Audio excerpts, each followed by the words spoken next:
Now, from the downtown of Northwest Arkansas, in Uptown Rogers, with weather from Bentonville to Fayetteville, Fort Smith, and beyond, here's Oz weather meteorologist, Garrett Lewis. Somebody said it was going to snow. You guys heard that rumor yet? How you doing this evening? I'm Garrett Lewis with Oz Weather. Taking a look at the upcoming winter storm and what to expect over the next 24 hours or so. I took a little bit of a break over the holidays from doing all these, kind of to catch a reset and to, well, frankly, not get burned out. Scott, he's working like 35 days in a row. Sometimes with short staffing in TV, it makes it a little bit rough. But when you're a party of one, you can look at everything and do everything, right? Well, I know you wanted to deal with the weather and look at the weather. You're probably wondering why I have a parka on right now. Well, we meal prepped this week. It was hamburger night. So, yes, I was outside in 20 degree weather, 20-something degree weather, over the Blackstone. Those things are amazing, by the way. You can do the whole smash burger thing. Phenomenal. Love it. And anyway, I built this while we were making dinner, while I was grilling. So I've got this on. So I smell like a hamburger, which is great. Be hungry all night long. All right, let's get to the weather. Let's talk about what's happening and then what's going to happen next, right? So that's a live look outside. I think that's Monroe exit looking south. There's nothing out there. In fact, when I was outside freezing, I noticed quite a bit of stars out there this evening. So we have clear skies. The moisture is going to increase first, then the snow starts to move in. Everybody wants to know how much snow are we going to get, what's going to happen. I'll try to filter that out. I know local media has done a great job too, between Dan and Darby and Scott, all getting you prepared. The National Weather Service has been all over it as well.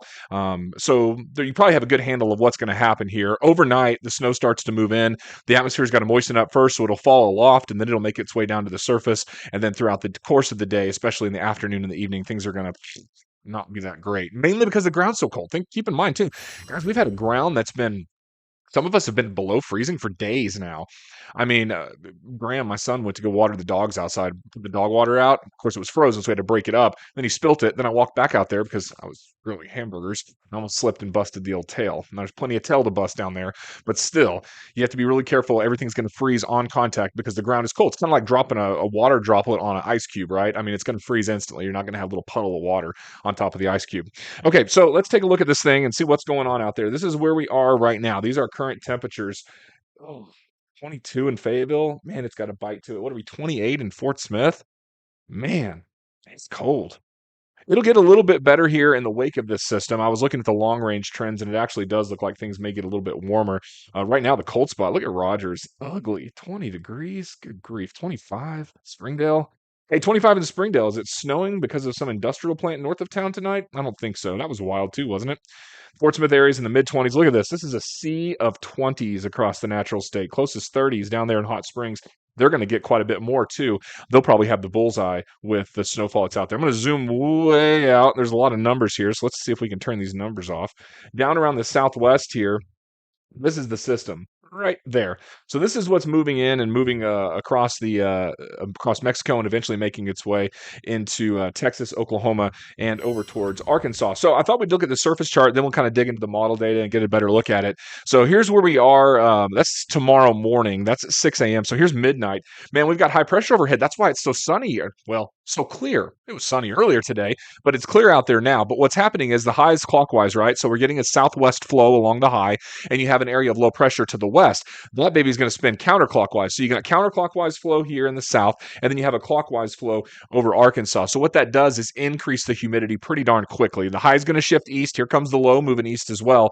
And then this is going to be looking at 6 a.m. tomorrow. And I should point out, it's going to start snowing up here before it starts snowing down here. And that's because the air is very dry. So a lot of the data, especially the computer model data I'll show you and the stuff you've seen on TV, that stuff's not going to actually hit the ground right away. The atmosphere's got a what we call wet bulb. It's got to hit the wet bulb temperature, and that's the temperature at which the water is going to condense and form snowflakes. There's also a dendritic growth zone too with these snowflakes, which is another reason why Springdale had that freak snow, is because all that moisture content that was getting pushed out from whatever plant caused it, caused snow to be made. You can actually make a snow machine if you want. I know this is off topic, but you can make a snow machine and make snow in your backyard if you have the right temperature and dew points. And I think the website is like snowathome, I think.com. If it's not, just Google around. It's snow at home something. Been wanting to do it for a while, but I don't have the technical know-how to get an air compressor and to build a nozzle. And frankly, when I go to Lowe's and Home Depot, I just get irritated and start throwing things. So I haven't built one, but you can build one. And if you have built one and you have one, send me a picture of what your yard looks like. You could snow that puppy out like crazy. Here's where we are though for morning. All right, so this is noon. So this is noon tomorrow. Man, it looks like it's blowing and snowing and going, isn't it? Man, some of that snow's making its way in. Notice in southwest, west central Arkansas, they're getting a little bit of sleet rain mix. That's more towards Mena and Hot Springs. In northwest Arkansas, we've already changed to snow from Fort Smith all the way up to Bentonville and Bella Vista by around noon tomorrow. That's when it's moving in. And then by the time, watch this grid, watch this. Yeet. Oh my goodness, a lot of snow. That is 6 o'clock tomorrow evening. These surface charts come out in 6 hour increments here. So you can see the front, the true front behind it. Yes, there's another one. That front will move through and that it'll actually pull in dry air from the Gulf or from Mexico. And what that's going to do is turn off the snow. Watch tomorrow. You're going to see a big calm ahead, and then the snow is going to eat away at it from the southwest. That's the dry slot that's working its way in. That's also oftentimes a forecast buster because it's like, "Oh, we're going to snow." And then the next thing you know, you turn on TV and you're like, oh, we had a dry slot. Well, we will get a dry slot tomorrow, but the low is so far south. I mean, let me see if I can move this screen down a little bit. See the low right here? It's actually around the Gulf Coast. It's right there along Texas. Now, some of our bigger snows or iffy snows are when you have lows trucking across like Durant, Oklahoma, or Arkansas. This low is way down there, guys. So I think it's a really good bet that we're actually going to get snow out of this. A lot of times it's iffy. It doesn't look so iffy with this one. This is the current radar, and yes, it is a full-blown bread and milk warning. If you guys bought bread and milk, it's a tongue twister, on Monday, I hope you made a lot of French toast, because if not, you've probably still got some left over, so there shouldn't be any reason for the Walmart stores to be out of everything, or Harps, depending on which flavor is. This is a look at the winter weather, and what I wanted to do with this one is dig on into what is going to happen here. So I'm going to pull up the model data here, and there's the low. You can see it across the southwest. I'm going to turn on a couple different things. Why don't we start? Let's zoom in. It may take a second or two to load. I'm doing this on the fly here. I'm going to go ahead and go through the day tomorrow, and let's look and see when this precip starts to move in. So we'll take us into the overnight and into the day. So this is coming into tomorrow morning. You can see the first places that start getting snow are here in southeast Oklahoma and southwest Arkansas. I wonder if I can turn on the precip type on this. Let's see here. I think that's looking at snow there. Let's see here. That's 3 hour snow accumulations. Look at that burst of snow, though, guys. Some people, this folks down here, like I think this area is probably going to get like 6 inches of snow. It's going to be a ton. They're going to get a lot of snow out of that thing. Again, that's going to be down here in west central Arkansas, out around the Washitas as this moves on in. Going back to what the precip looks like on radar, though, it's going to look like this as it moves in from southwest. And I think we do start getting some of this stuff a little earlier.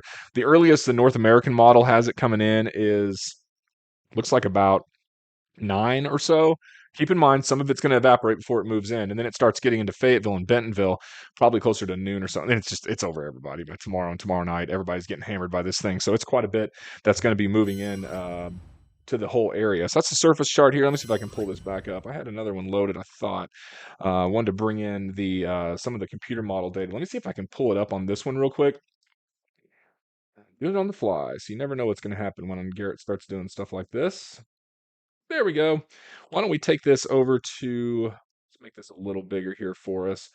This is the true model grid data first. So I'm going to go through this one, and then I want to show you a couple other different things here. So first things first with this, what you've got is the snow in the morning. So let's start first thing with 6 a.m. This is the North American model at 6 in the morning. On Thursday, you can see the precip starting to build into the area. We may have some stuff already falling aloft, but it's really not until we get after lunchtime. After lunch tomorrow is when it really comes down. One of the things the models have been consistent on is this band of snow south of Fort Smith, somewhere around 11 or 12 o'clock tomorrow. So that's something to keep in mind too as we head through the midday hours. And then as we head into the afternoon, you'll start seeing that snow start to build its way to the north. Now, I did talk to some folks with Fort Smith Public Schools earlier today about the weather, and I know they've already made some decisions on that. Their main concern was the buses. You don't want to have dismissal in the middle of the day. And like we found out in Bentonville and Rogers earlier this year with the tornadoes, you don't want to have dismiss in the middle of a tornado either. So that's why a lot of schools that are out there have preemptively closed. So this is where are we at here? Heading into noon in the evening, and we get clobbered, guys, by around 10 or 11 o'clock. I mean, look at this. See what I mean? Look at all that heavy snow. By the way, this little area in the tail end, that's the dry slot. The models they do a horrible job. Like, I don't think any of this stuff is going to be there. That's going to fall apart by, that's Friday morning at 9. I bet it's gone by then. And then it all moves out to the east. So we start getting bits of snow here and there in the mid morning, early afternoon, but the heavy stuff doesn't get here until overnight and into the first part of the day tomorrow. So what's that look like as far as heavy stuff goes? Well, this is the National Weather Service forecast plots for the snow accumulation, and you can see it start moving in. I've got this to where it builds the accumulation over time here. So this is heading into the midday hours, and then this is coming into the evening. And you can see the totals starting to spike here. It's that same band that we just saw in the model data that's upwards of 4 or 5 inches. Look at this, though. I mean, some of the data is showing close to 8 inches of snow out there around Hot Springs. Is that going to verify? I don't know. Some of it's going to melt. Not all of it's going to fall. Remember, because on the onset, the models think it's all hitting the ground, but it's all not hitting the ground. And quite frankly, models are terrible at winter weather forecasting. They suck almost as bad as meteorologists do at weather forecasting winter around here because a lot of times we're on the cusp. And realistically speaking, we should be forecasting 0 to 3, maybe 3 to 6. We should be breaking them down 1 inch, 2 inch, 3 inch. It's just not feasible. If you think about it, on a 10 to 1 ratio, if you have a tenth of an inch of rain, it's 1 inch of snow, right? Well, if you have 3/10 of an inch of rain, that's 3 inches of snow. 5/10 of an inch, half inch, that's 5 inches of snow. You notice a difference between 1 inch, 3 inch, and 5 inch, right? Well, here's the deal. In the summertime, if you got a tenth of an inch, 2/10 of an inch, or a half inch of rain, would you even notice the difference? Probably not. Maybe with a half inch, it rain a little more, right? Well, in the wintertime, you for darn sure know if you get 5 inches or 1 inch of snowfall. So trying to get that precise really exceeds the capability of forecasting on an exact level. But the bands and the strips and the overall trend is what you should be paying attention to. And that's what it looks like. So in a broad sense, if you're going to see half a foot of snow, I think it's Mena and Hot Springs. If you're going to get 3 or 4 inches of snow, I think that's Clarksville and Fort Smith. And if you're going to look for about 2 or 3 inches, that's probably Fayetteville and Bentonville. Notice to the north, though, there's a real sharp cutoff. And earlier today, the model run this morning actually had like a dusting in northwest Benton County, out around Gravette and Decatur, with 4 inches in Fayetteville. There's a real sharp gradient. Well, that gradient's actually moved north. You can see it there out across Green Country in northeast Oklahoma, just west of Grove. That's where the lower amounts have been pushed to, and the heavier snow amount. Look at that. The model's spitting out 9, 10 inches. Man, they don't know what to do. They actually do need bread and milk if they're in that area. So let's go to another chart. I'll show you how these things differ. This is the North American model, which we looked at a second ago with that snow that's moving in. So it starts to push into the area. This is, we'll start at 6 in the morning, 7, 8, 9, 10. So we start getting some stuff around 10. That's probably some flurries. Some of that's evaporating. 11, 12, 1, 2. By around 1 or 2, we're going here, right? We've got some snow, heavy snow falling in southeast Oklahoma heading into the afternoon. And then as we cruise into the evening hours, getting into 6 or so, then it starts really coming down. And then as we head into the overnight, I mean, we're just clobbered.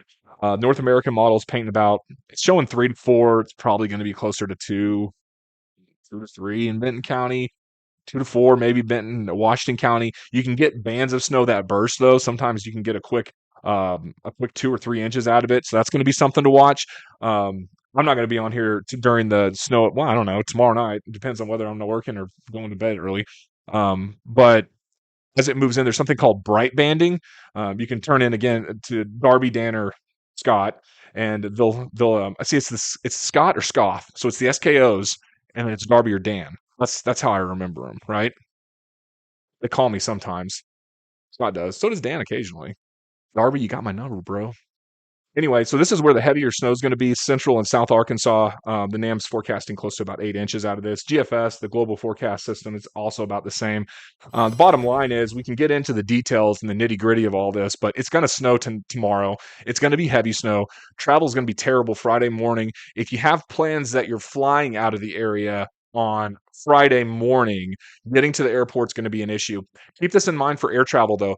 Planes usually don't have a problem in the snow. They have a problem when it's falling. The visibility is not good. They can clear those runways super quick. So if you can get a break in the snow, a lot of times they can get off the ground. If there's fog and there's LIFR, limited infrared, cheese, Garrett, instrument flight rules, then they're going to be you're going to be parked on the ground a little bit longer. So it's the fog and the visibility and the blowing snow that will delay flights, and it's flights coming in. Talked to my buddy Dave Latanzio. He's out of town. His family actually flew out early. They've waived a lot of the change fees. I know American was one of the first ones to do it. I don't know if United and Delta have yet. I'm sure they probably did, given the magnitude of the storm. But if you can get to where you need to go ahead of time and not get charged a fee, and you got a place to stay, if you have somewhere to be Friday, it's probably a good idea to do it. As far as tomorrow goes, during the day, just expect conditions to worsen throughout the day. I know for my kiddo, we're getting out of school early, so I'm going to have to pick her up early on in the day. And then heading into the afternoon, I'm sure they're going to be playing Fortnite anyway. They won't care until Friday, and then we can go sledding, and it should be a lot of fun. But I do think the snow is going to be ending midday on Friday, probably 9 or 10, maybe a little bit before that when that dry slot starts to work in. So the bottom line is you're going to freeze your fanny off tonight. We're looking at another cold night. South winds are coming in, so it's not going to be as cold as it was last night, but high pressure is overhead and moving east. The moisture comes back next. That's going to lead to snow breaking out, possibly as early as the morning, but realistically closer to lunchtime. And then as we head throughout the day, conditions get worse. And as we go into the overnight, they get really bad. I'd stay the heck off 49 tomorrow night, especially Winslow. Another trick here. Winslow's the highest point on I-49, and it's always got problems. So if you're leaving Fayetteville, you pass the university, you keep going, you hit Winslow, you're in trouble. And that's why it seems like when you come out of the tunnel, it's a whole other world because you're getting it pretty high up. And when you hit to Winslow, you're at that highest point.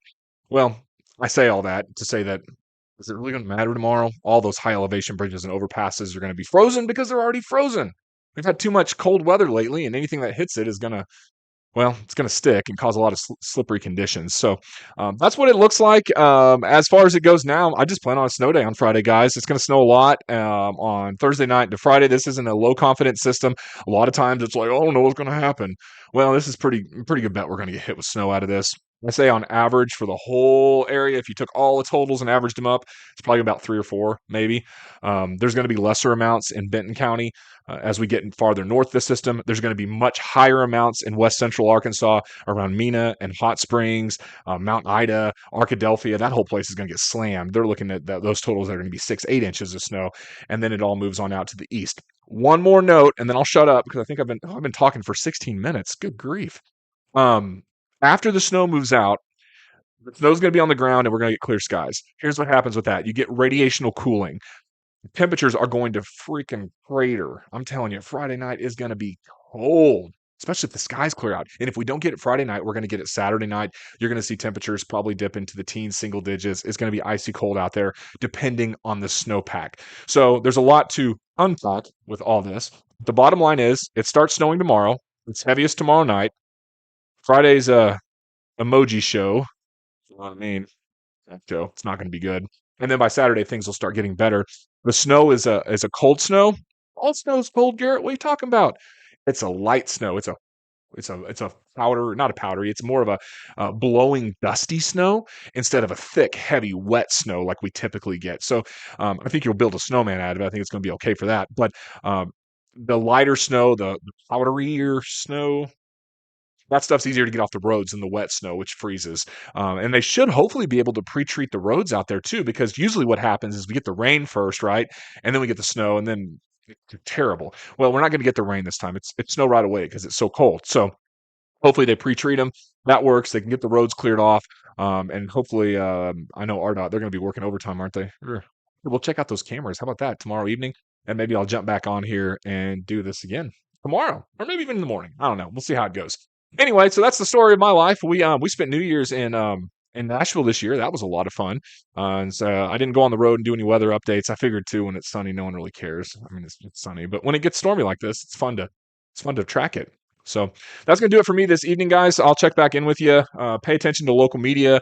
Again, Darby, Dan, and Scott, they've got it all covered. They'll be doing updates. I'm sure radio's got it somewhere as well. And there's plenty of other online sources. My good friend Zach Hall, he's crazy. He's going to be out in his car driving. I'm not. I'm going to be parked inside with my parka. And we'll see if we grill hot dogs tomorrow night.